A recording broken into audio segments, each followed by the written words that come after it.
Roger Sala para posteriormente introducirnos en la conexión de los pasos de lo que entendemos de la escuela italiana con la escuela bolera de España. De acuerdo. Aquí pueden ver el índice. Vamos a hablar de los centros de intercambio que hubo en España, donde sabemos que muchos bailarines clásicos se atrevieron a cambiar los encajes y los tutús por castañuela, y como también grandes estrellas de la escuela bolera también hicieron furor como piezas virtuosas indiscutibles en el extranjero. Por supuesto, cabe nombrar en esta presentación a la familia Pericet, por ser los que codificaron la escuela bolera y se sentaron a escribir el código dancístico que conocemos como verdadero.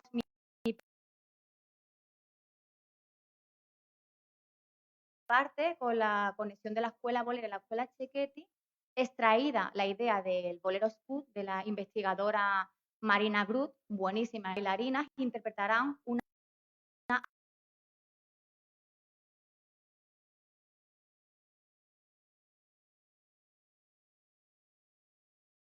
adaptación, Daniela y también Rosa Ruiz. Perdón, no, Daniela, el apellido que aparece posteriormente. Y terminaré pues con una referencia bibliográfica sobre todo esto.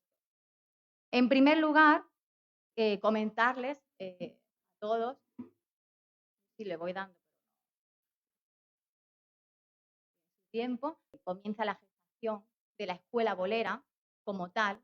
En el siglo XVIII se clarifican objetivos para que en el siglo XIX, la época del romanticismo español, sea el boom donde van a interrelacionar los clásicos con los boleros. Y ahí es donde vamos a aportar ese código estilístico que tiene la danza española, las castañuelas, el braceo, el sentir, el transmitir, que se quedan enamorados no solo en el siglo XIX, en Quijote, en Paquita, en Carmen, grandes coreógrafos, grandes pintores que se llevaron, Picasso, Manuel de Falla, y que luego posteriormente, hasta el día de hoy, conservamos y que se sigue transmitiendo de generación en generación por todos los países, inclusive los latinos.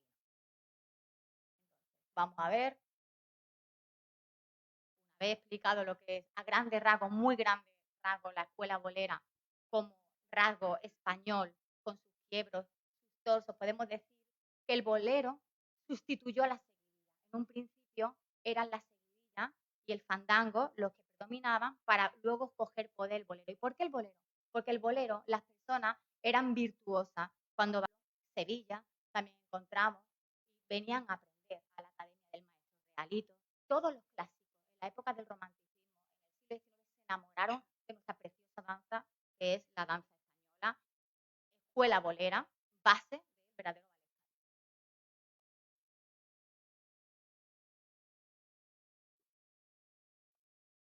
A ver, pasamos un poquito. Vale, la escuela bolera, si bien en el siglo XX teníamos al maestro Ángel Pericet, evidentemente a Ángel Pericet Carmona, la familia Pericet han sido y merecen, son merecedores de nombrarlo, por supuesto, aquí, que vamos a hablar de la escuela bolera. Gracias a ellos escribieron el método. Y en un principio ahí aparece pequeñito, sacado de Bolero School, de lo que es la traducción de Marina Brut. Hablaron de 39 ejercicios que estaban compuestos, ¿vale?, por 3 grupos. Había 3 cursos y han sabido conservar esa pureza, ese estilo y estos pasos que luego vamos a ver que van a tener conexión con los clásicos que compartían esa experiencia dancística con los boleros. Sí, aquí podéis ver, por ejemplo, que España no tuvo un ballet de cour, el ballet de corte, como se hablaba, ¿no?, en la época del romanticismo, pero si bien sí tenía el estilo bolero, como he comentado, que hacía a la danza innumerablemente parte, era la parte como del patrimonio dancístico y cultural que va a llegar hasta el día de hoy, ¿no?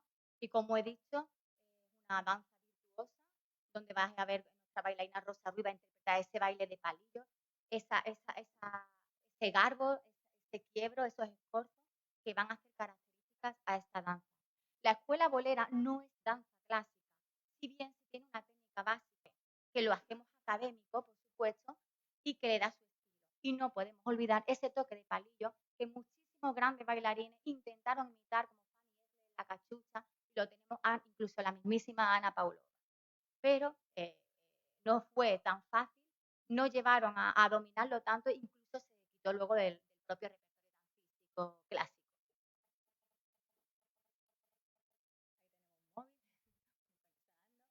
Vale, por aquí comentarles que vamos a adentrarnos en el periodo del romanticismo, como hemos dicho, en el siglo XIX, y que estaba sucediendo en España. En esa época, en España había una interrelación de la escuela franco-italiana con la escuela española. Y entonces todos compartían conocimientos. Unos aportaban el código estilístico clásico y los boleros pues aportaba el garbo, la gentileza, la gracia, la expresión artística, ese dominio y esa gracia que querían todos llegar a conseguir para el virtuosismo de sus piezas, sobre todo en el extranjero. Comentar que Lepic fue discípulo de Nover, es muy importante, una figura muy importante como profesor de ballet que también va a inculcar en su alumnado este amor por lo bolero. Encontramos bailarinas, sabemos en la época del romanticismo, la bailarina, la rivalidad siempre era algo muy común. Yo diría que una técnica hasta psicológica. Cuando haces rivales a dos grandes se esfuerzan mucho más. Entonces estaba de moda el crear esas bailarinas rivales que incluso luego la unían para bailar Foco y Marek y Estefan. La tenemos ahí retratadas también y son grandes estrellas que como piezas virtuosas entre actos en el extranjero, en Dinamarca, en París, siempre llevaban algo bolero que habían aprendido en España. Grandes maestros de estos bailarines, tenemos a Dolores Serral, a Lola de Valencia, porque por supuesto las estrellas, no solo las estrellas clásicas que venían, podían lucirse de esa danza española, que ponían a la moda incluso en traje. Dicen que el traje de la cachucha de Fanny Esler realmente no era como los de la cachucha de aquí de España. Sin embargo, ellos sí ponían a la moda, de repente la retrataban de una manera y todo el mundo en España imitaba a Fanny Erle, en la época del romanticismo. Hemos cogido, si bien cabe destacar que siempre guardaba el estilo goyesco en sus trajes, pero le cambiaba el color, la otra textura.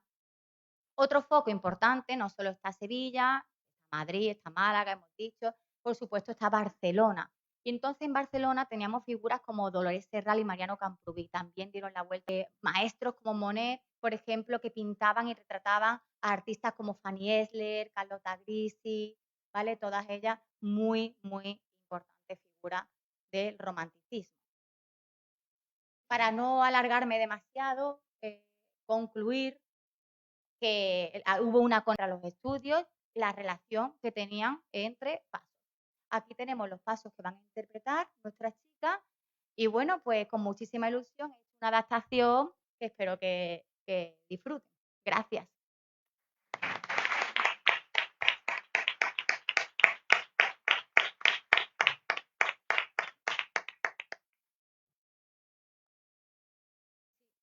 ¿Preparada? Vamos a imaginar que ellas son italianas y por supuesto la española se ve dónde está, ¿no?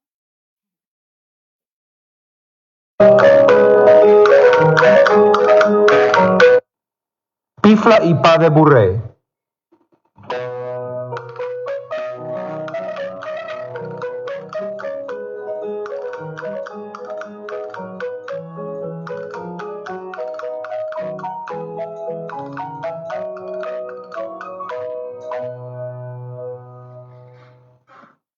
Pas de bourrée couru.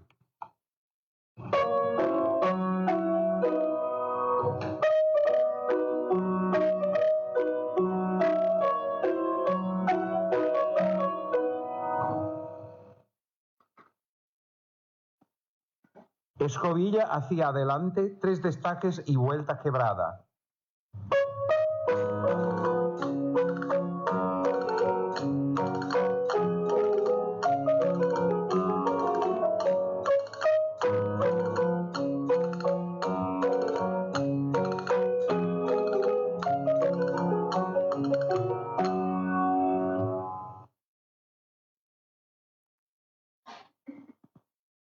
Dégagé à la seconde.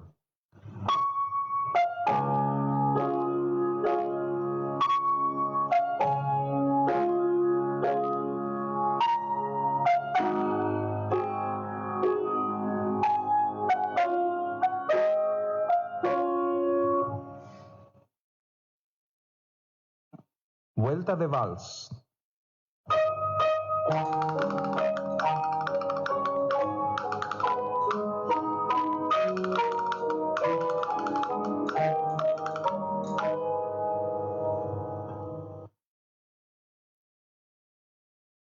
Vals.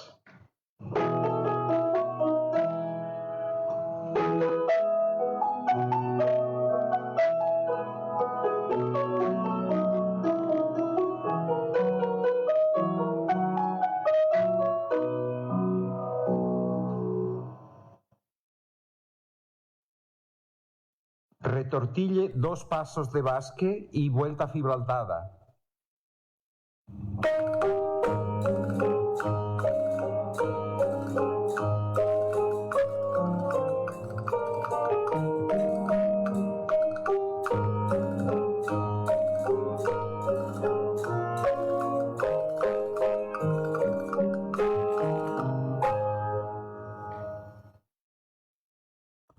Contretemps.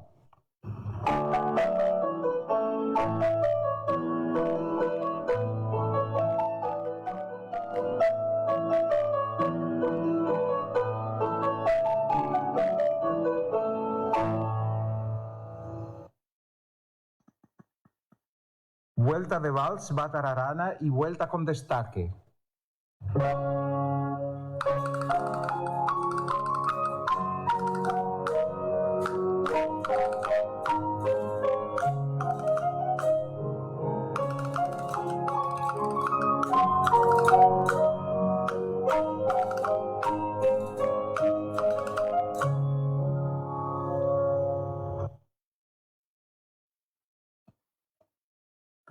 Pas de bourrée, dégagé y fouetté.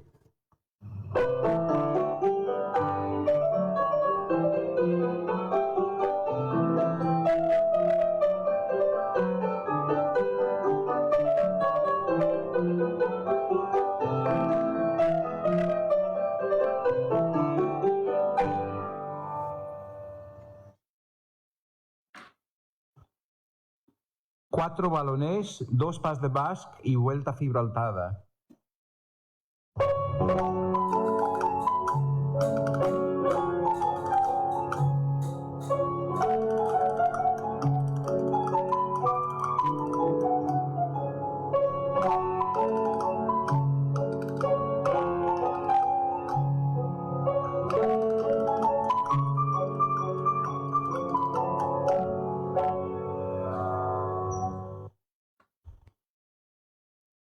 Ballonné à 3 temps.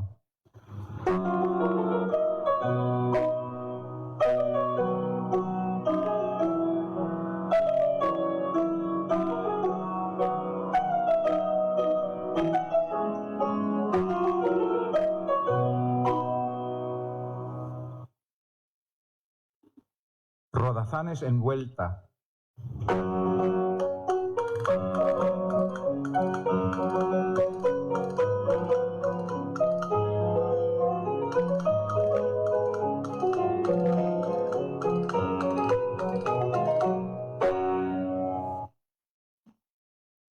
Jeter rond de jambe en tournant.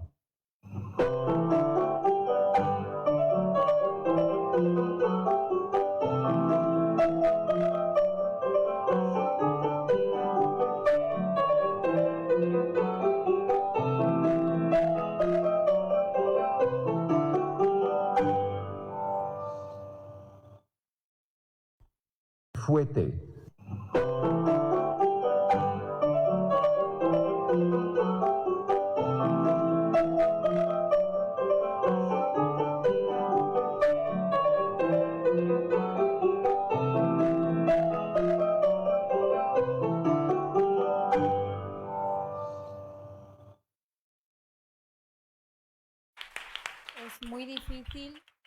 Es muy difícil ejecutar unos fautés en este espacio tan reducido.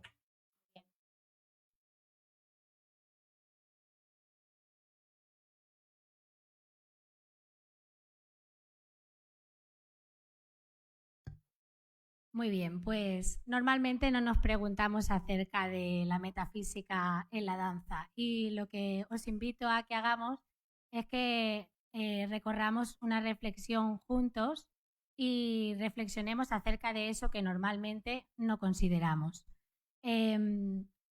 Esta reflexión está basada, como ha dicho anteriormente el compañero, en un proyecto de investigación que realicé durante el 2013 y que todavía sigue nutriéndose de nuevos conocimientos que sigo haciendo en mi reflexión docente e intérprete. Y vosotros os preguntaréis, ¿pero metafísica, eso qué es? ¿Eso es de bachiller, por ejemplo? ¿O eso para qué sirve? Bueno, pues espero que después de estas palabras que voy a decir acerca de la metafísica de la danza, le encontremos una utilidad mayor. La metafísica intenta responder a las preguntas de qué existe y quién existe. Si responde a qué existe, desvincula en una ciencia de la ontología. Y si responde a quién existe, pues normalmente se ocupa la teología.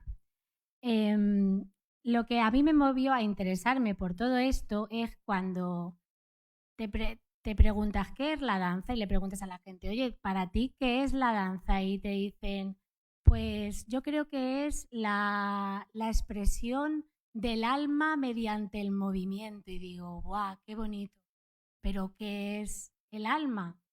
¿Cómo puedo lograr yo conectar con eso para interpretarlo?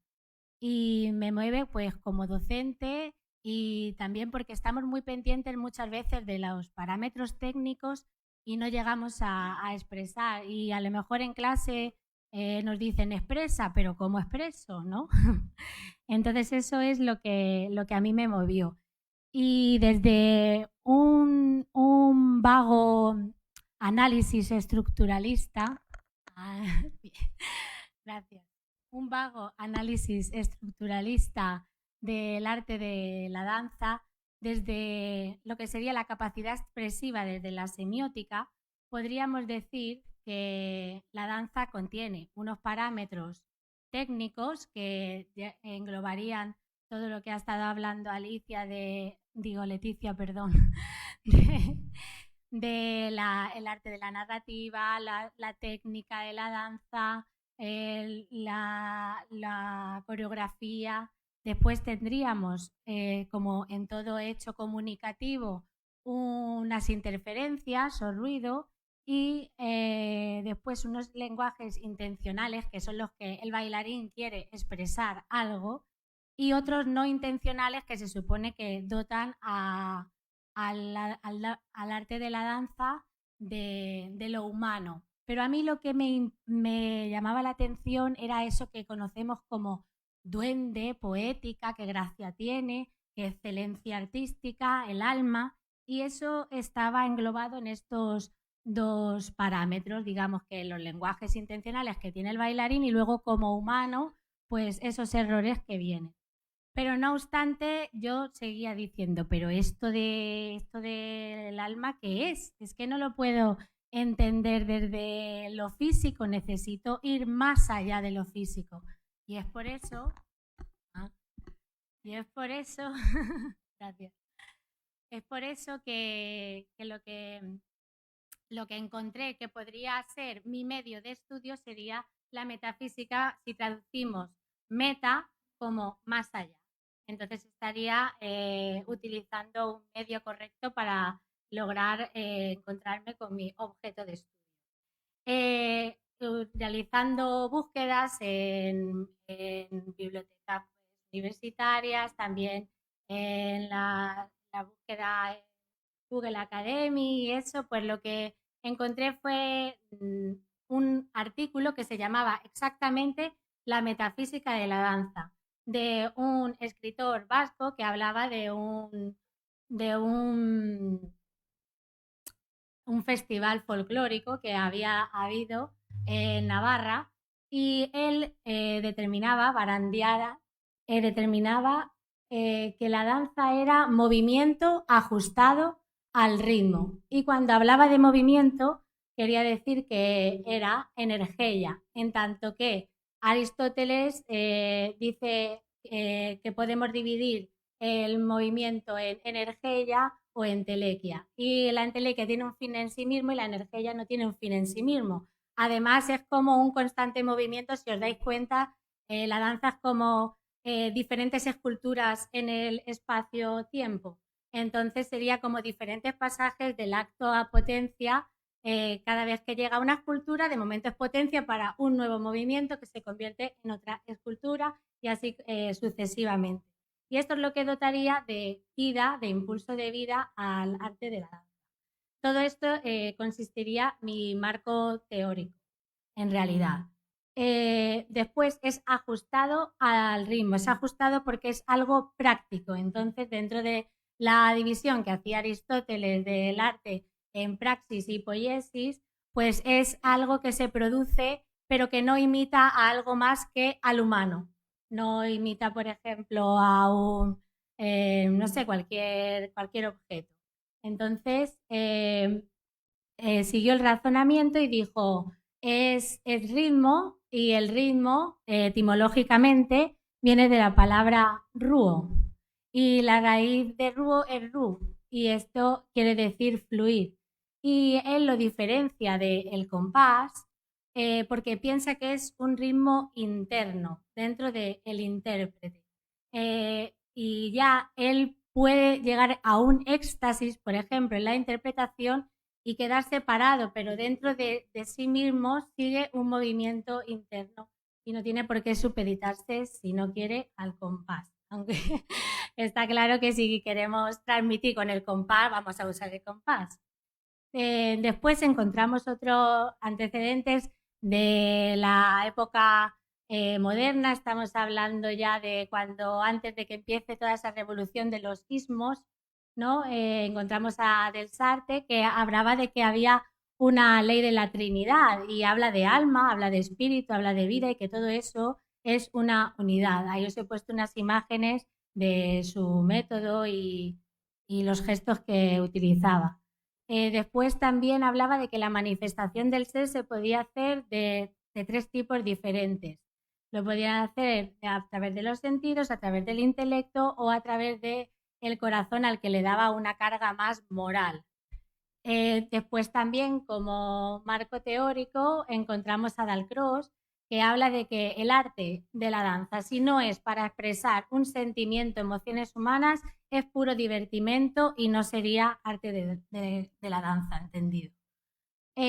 Después, Laban también es alguien muy emblemático y que todos conocemos en el mundo de la danza porque creó el sistema de notación de danza, que por ahora la música sí que había anotado lo que son las partituras de música, pero nosotros no teníamos medio de notación y ahora pues contamos con un medio de notación. Pero él hablaba de que habían unos factores esenciales en toda danza que estaban basados en el espacio que creó la innovación de un espacio propio en el bailarín, envolviéndolo como en una especie de huevo o quinesfera que toma 12 direcciones diferentes. Tendríamos también el tiempo y la armonía y unido todo eso al peso corporal.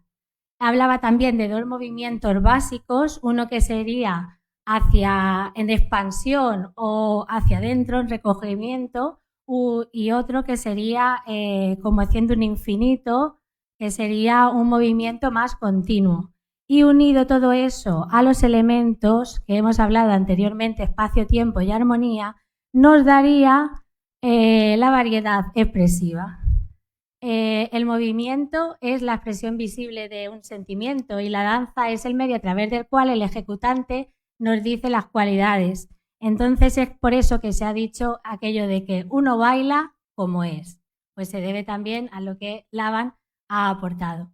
Llegados aquí también de reciente siglo XX, Le Bourg, queríamos también anotarlo porque con la psicoquinética y aplicada a la educación, sobre todo desde la educación física, hace una unión que había estado normalmente separada desde el dualismo cartesiano del cuerpo y la mente.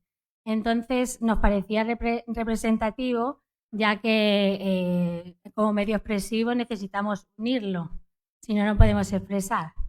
También encontramos a Isadora Duncan, que decía que la gimnasia, o sea, que el gimnasta lo que quiere es el culto al cuerpo y ya está, el movimiento por el movimiento. Sin embargo, el bailarín lo que quiere es expresar emociones hasta el punto que olvida incluso su cuerpo. El cuerpo es solamente una herramienta. Y otros intérpretes, como por ejemplo Vicente Sáez, habla de que es una forma de meditación.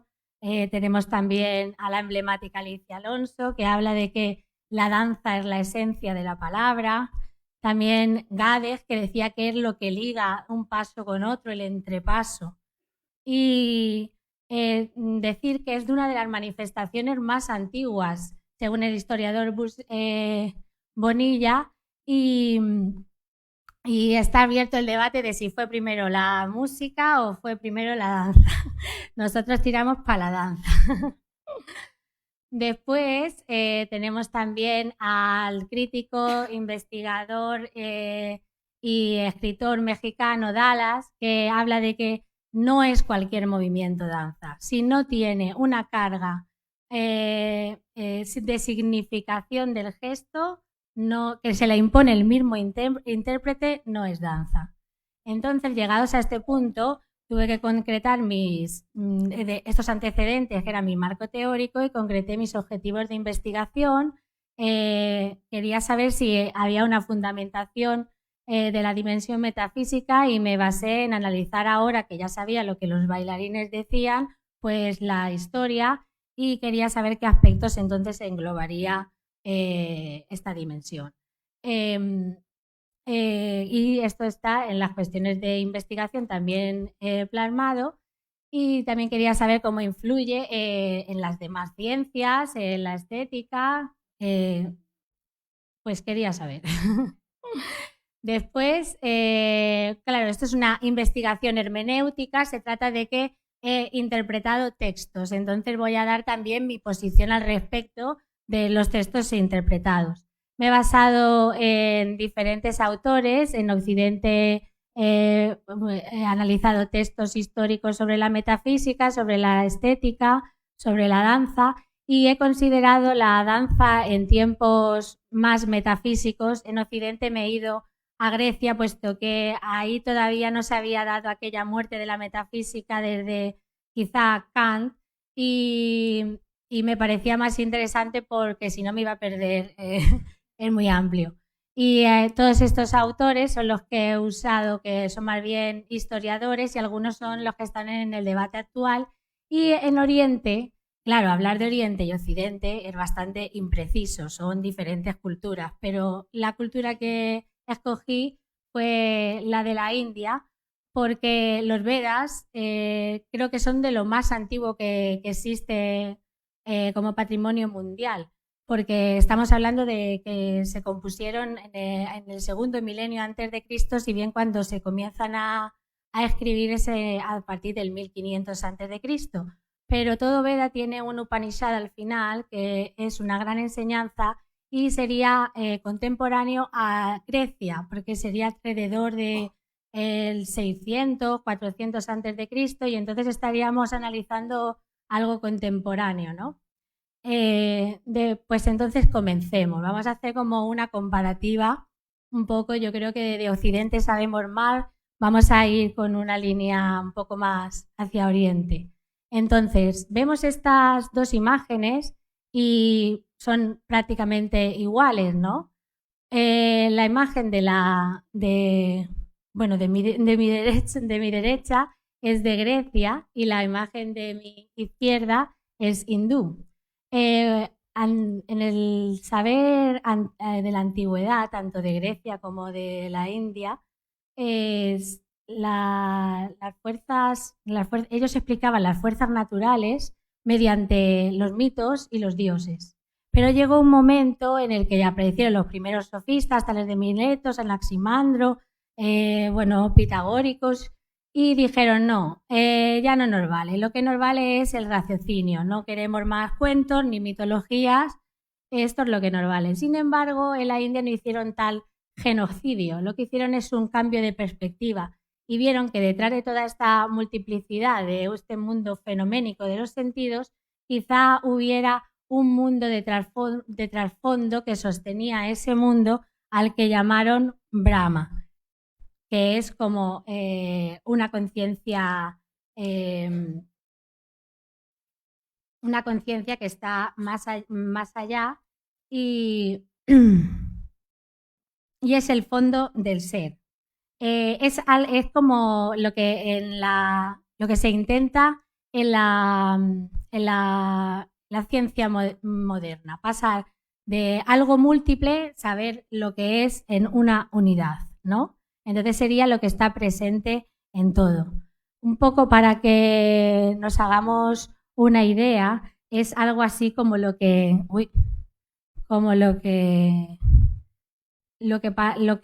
Platón nos contaba en su mito de la caverna. Tras el mundo exterior de las formas cambiantes yace una realidad única y eterna, comparada con la cual las cosas que vemos y tocamos en la vida cotidiana son meras sombras.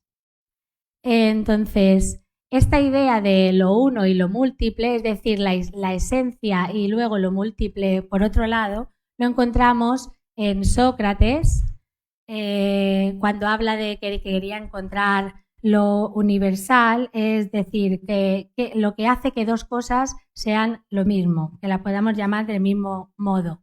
También en Aristóteles la idea de sustancia, que después esa sustancia tomará diferentes formas accidentales y dará lugar a diferentes objetos, pero sin cambio sustancial.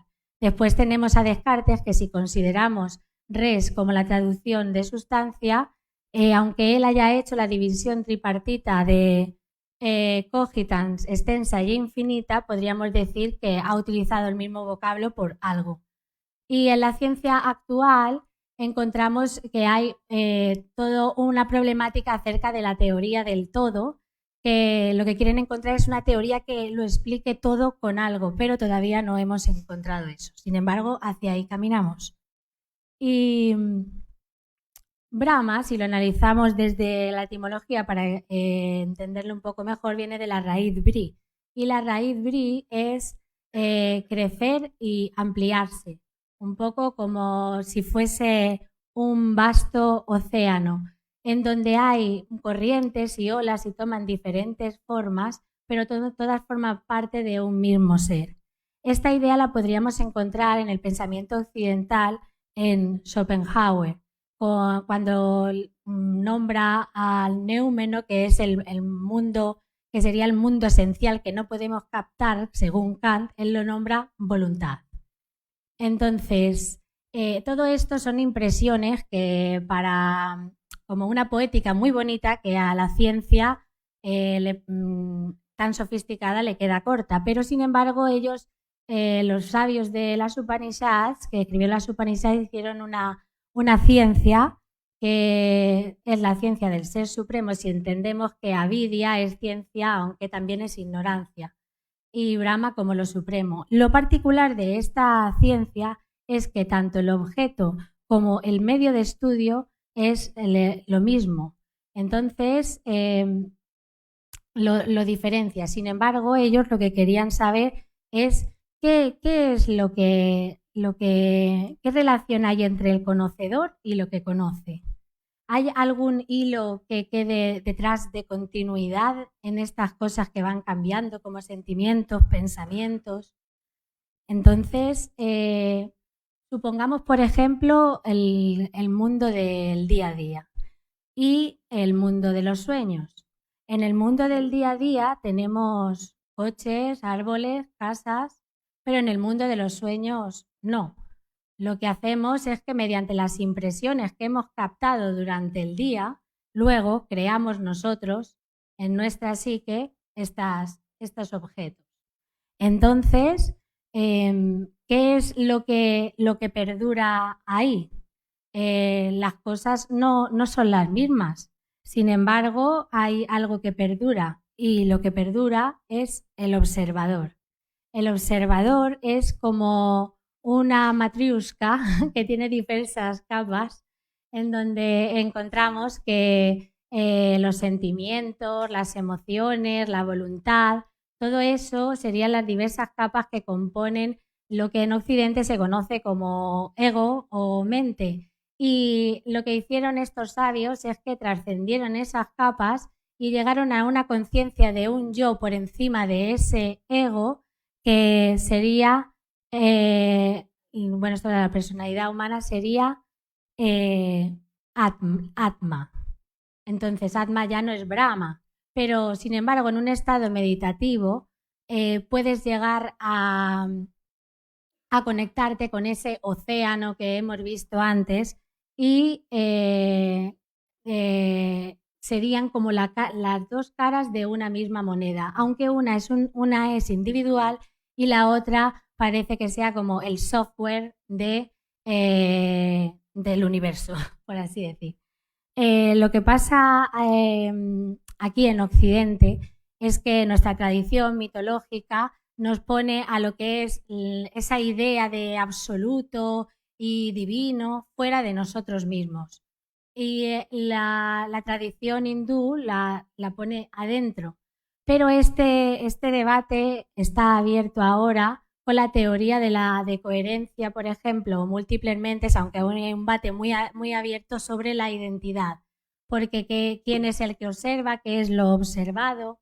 Y aquí habría una similitud muy parecida a lo que dice C, que es que hay una identidad local que viene determinada por cómo piensa el individuo, qué capacidad cognitiva tiene o nivel epistemológico, y es así como se va a imponer delante de él ciertas experiencias particulares, y después una identidad global que sería cómo funciona todo el universo. Es por eso que el frontispicio de Delfos, Conócete a ti mismo, haría de unión entre lo que es Grecia y la física cuántica, y también lo que es Oriente y Occidente. Entonces yo creo que tendríamos que hablar de una universalidad de la metafísica hoy por hoy, puesto que las mismas ideas que están en unas escrituras tan antiguas son las que ahora están en debate en lo que es la física cuántica, por ejemplo. Llegados a este punto, es interesante incluir que en el pensamiento del siglo XX hubo un resurgir del mito. Es decir, lo que los sofistas habían tachado y habían dicho, no, historias de dioses no queremos, ya no podemos conocer a través de eso. Pues ahora resulta que gente como Jung dice que es la mitología la base de la personalidad y del inconsciente colectivo. También su colega o menos colega Freud, según quien lo quiera interpretar, y también Lacan, que sucede después a Freud con los 4 discursos. Llegados a este punto, digamos que lo que va a determinar toda tu personalidad y todos los fenómenos que ocurren es el mito desde el que te posicionas. Y esto sería lo que a lo mejor queremos interpretar, lo que Aristóteles llamó el primer motor inmóvil. Inmóvil porque es una perspectiva, es un punto desde donde te pones a mirar, es la montaña a la que te subes y miras y dices, así es la vida. Y esto es lo que nosotros creemos que es la metafísica. Y hay una cuestión interesante que habla Carney en The Shape of the Past, que habla sobre la condición humana, que es un debate que estamos ahora teniendo en el siglo XXI y en el siglo XX también. Tienes que pensar con modelos. Tu mente necesita tener modelos para poder pensar. Eso no puedes elegirlo. Lo que sí que puedes elegir es qué modelo es el que tú quieres usar para tu día a día. Entonces, llegados a este punto, después de que todo el positivismo entra en crisis y empiezan a surgir nuevas formas de posicionamiento en lo artístico, como los sismos y todo lo que ha estado Leticia anteriormente apuntando, surge un nuevo objeto metafísico que ya no son las ideas de Platón. Platón decía, solo existen las ideas. Aristóteles dijo, no necesita ser pensado un vaso para que exista, ya existe. Y después un debate ya más moderno llega a los valores, a la moral. Vale. Entonces llegamos a un nuevo objeto metafísico que es la existencia, donde están los objetos reales, ideales y los valores, y os invito a que os preguntéis desde qué metafísica te posicionas para lograr una auténtica existencia, como diría Heidegger. Esta existencia tiene una lógica cambiante como la de la danza. En cuanto es evidente que ha influido en las ideas del arte y las ideas griegas han llegado hasta albores de la modernidad. Lo hemos estado viendo en lo que han dicho las compañeras. En tiempos de Grecia la danza era protagonista, la alababan Sócrates, Platón, y la danza en Oriente la encontramos en las referencias Vedas en diferentes pasajes. El de Goloka, cada gesto es un movimiento, Shiva, las gopis, y ahora para concluir, he tenido que hacerlo todo muy rápido, que es la dimensión metafísica de la danza. No es la dimensión metafísica solo de la danza, es la dimensión metafísica de toda tu existencia, pero si tenemos que ubicarnos en la danza diremos que responde al estado de conciencia propio, y subrayo propio porque necesita de un ejercicio individual propio e intransferible de reflexión que te posicione donde tú quieres mirar la vida, que dota de organicidad y unidad al movimiento dancístico mediante una conexión de todas las partes, cuerpo, mente, alma y corazón, con el todo, que permite al bailarín expresar cualquier idea o sentimiento mediante el movimiento. Sin este estado de conexión no hay danza, pero no se engañen, tampoco hay cualquier otro arte. Entonces, bueno, para ponerlo en una taxonomía, digamos que sería el paraguas o la plataforma desde la que nos posicionaríamos. Como primero la cosmovisión en la filosofía de vida en la que te posicionas, después es ver también lo digo por todos los bailarines que están aquí, ¿qué te ayuda a ti para interpretar? Pues ver que tú puedes encarnar otro personaje y que puedes usar tu psique para coger, ¿cómo piensa este personaje? Tenía tales ideas, entonces voy a encarnar estas ideas, aunque yo no me identifique con esas ideas, pero en este momento las uso. Y todo eso en pro del arte, la técnica que queramos utilizar, en este caso el cuerpo, espacio y tiempo, filtrados en capacidades. Llegados a este punto, pues habría una perspectiva en la que me hago muchas más cuestiones, porque esto es un no parar. Y